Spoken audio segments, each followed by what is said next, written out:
સામસામા મળ્યા ત્યાં તો બ્રાહ્મણીને ધાવણ ચડ્યું અને દૂધની શેડ છૂટી. શેડ રાજકુમારના મોઢામાં પડી. બધાને નવાઈ લાગી. બધા વિચાર કરવા લાગ્યા કે આ શું. અભયકુમારે પોતાની માને ઓળખી કાઢી અને કહ્યું, હવે તમે આ રાજભવનમાં રહો, તમે જ મારી માં છો. બ્રાહ્મણીએ અભયકુમારને પૂછ્યું, બેટા હું તારી માં છું એમ તને કોણે કહ્યું?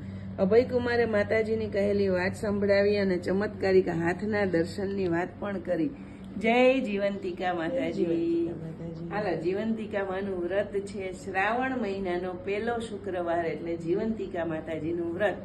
અને આજે પહેલો શુક્રવાર છે તો જો આ જીવંતિકા માતાજી છે એને મેં દૂધ ધર્યું. આજનો નિયમ હોય કે પીળા વસ્ત્રો નહીં પહેરવાના, પીળા અલંકાર નહીં પહેરવાના, એટલે જો સોનું બધું કાઢી નાખ્યું, અને લાલ કલરના કપડાં જ પહેરવાના. અને જમવામાં પણ બને ત્યાં સુધી પીળી વસ્તુ ન આવે એનું ધ્યાન રાખવાનું. ચોખાની વસ્તુ નહીં ખાવાની. અને 5 વાટનો દીવો કરવાનો અને માતાજીની વાર્તા સાંભળવાની. આ નિયમ છે. તમે જીવો ત્યાં સુધી કરી શકો અને 5 વર્ષ સુધી કરી શકીએ.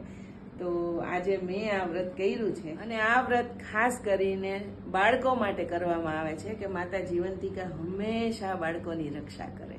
તો તમને બધાને પણ આજના વ્રતની શુભકામના અને હેપી શ્રાવણ મહિનો. હર હર મહાદેવ. જય જીવંતિકા માતા.